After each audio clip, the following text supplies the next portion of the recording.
Good day everyone. Welcome to the MYMCA and MY World Cybersecurity Briefing. Please take note that this presentation is only for internal circulation.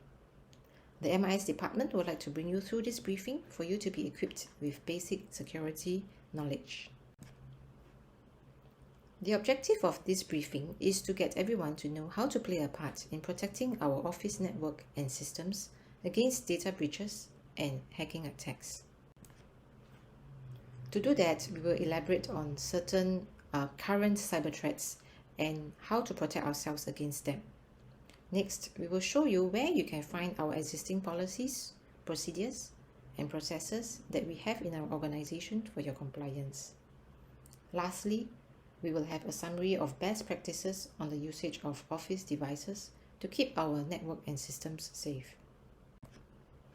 So what are the current and prevalent cyber threats of today? They are viruses and malwares which aim to cripple our computer and network systems through replicating themselves to endpoints in a network. These viruses and malwares can come through email phishing and email spoofing. There are also many tech support scams that aim to steal your identity and take over your personal details. Hacking attempts can also come through social engineering methods or other sophisticated tools employed by hackers. A common malware is ransomware. It is a type of malware that encrypts and locks your files. Attackers then demand for payment if you want to get your files back. The defense is to back up important files regularly in a separate storage device, in our server drive, or to the cloud so that you can retrieve them without paying for ransom. Note that you should never pay ransom to the attacker either through cryptocurrency or real money, as this encourages further blackmail and repeated attacks. Trojans are viruses that spread itself by sending legitimate-looking emails with malicious attachments. When the email is opened and the malicious attachment executed, the attacker can gain backdoor access to corporate systems, spy on users' online activities, or steal sensitive data. The defense is not to click on attachments coming from suspicious senders.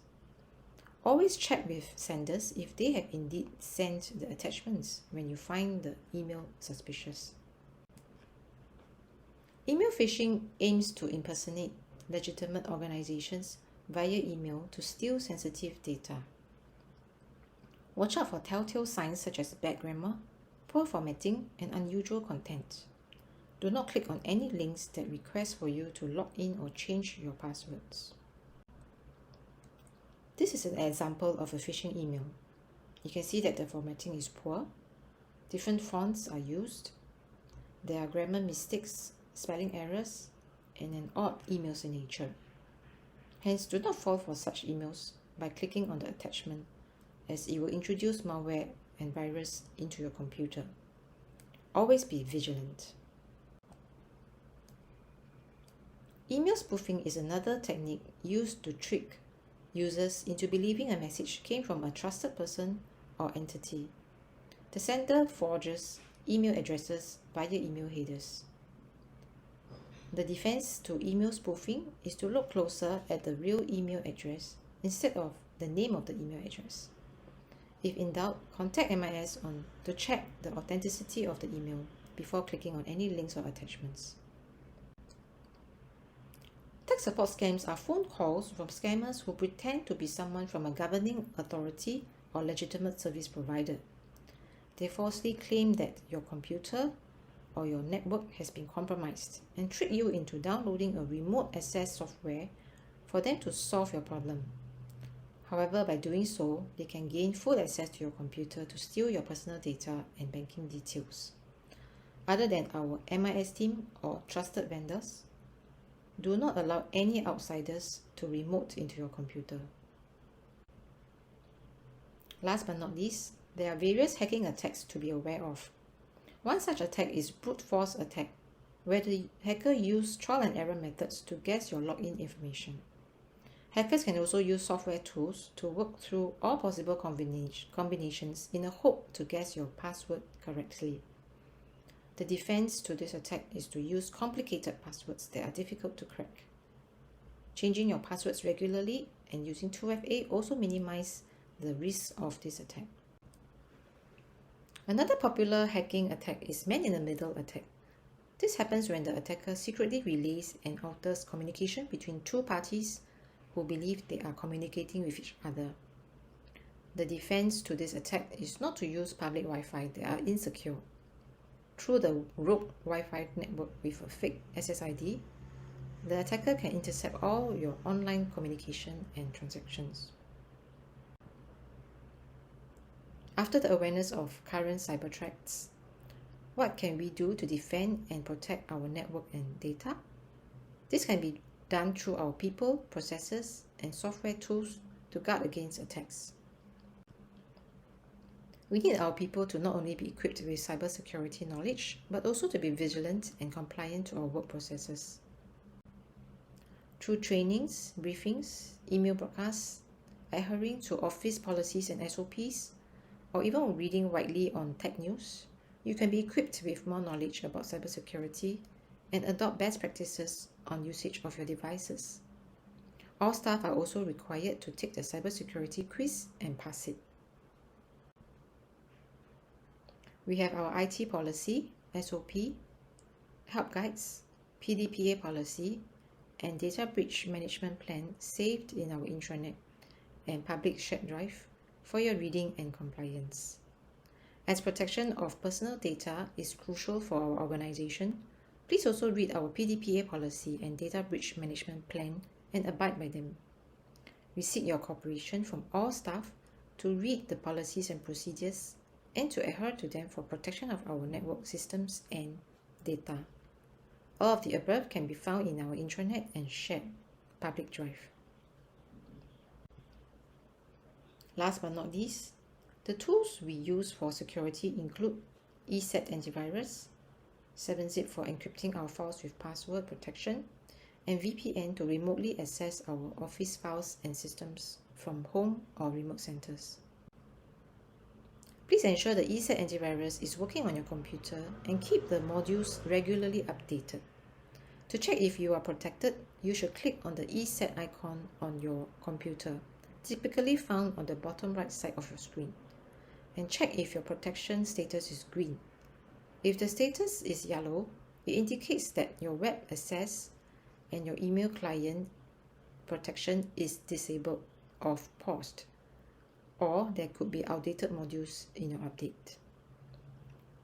A red protection status shows that your computer is vulnerable to threats.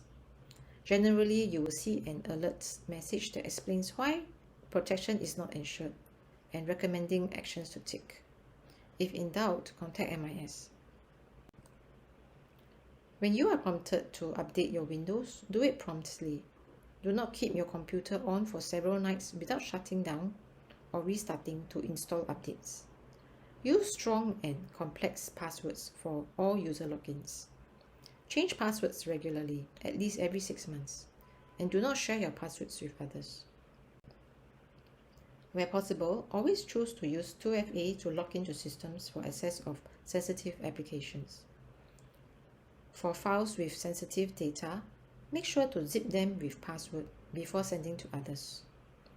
Remember to send the password in a separate email or through another medium. Be extra careful in sending out sensitive information over email by double-checking you have put in the right recipient's email addresses. Do regular housekeeping of sensitive data in your computer and only keep relevant data. Do not take all emails at face value. Be on your guard and make sure you check with senders on suspicious-looking emails before clicking on attachments and links. Do not connect your office computer to unprotected public Wi-Fi. Use your own home, office, or phone hotspot Wi-Fi protected with password to connect to internet. In addition, do not leave your computer idle without locking your screen. As your mobile phones are used to access office email, please keep it secure by turning on user authentication via screen lock, Face ID, or Touch ID. Always keep your phone OS updated and use only trusted Wi-Fi. Do not use your phone to send clear personal information to others. Personal information should be encrypted with passwords. If you lose your phone or tablet which has access to office email, inform MIS immediately so that we can wipe the access away. To request for user access rights to our network, systems and applications, use our IT access request form which can be found in our intranet and W drive. Make sure it is approved by your HOD before submission to MIS.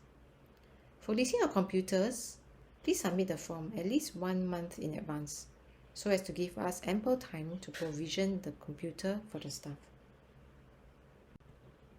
In conclusion, our employees are our first line of defense against cyber attacks. Thank you for your attention on this cybersecurity briefing. The slides will be saved in our intranet and public drive. After this briefing, please also read up on our policies and procedures before attempting to complete the Cybersecurity Quiz. Thank you very much for your attention and wishing everyone a blessed day.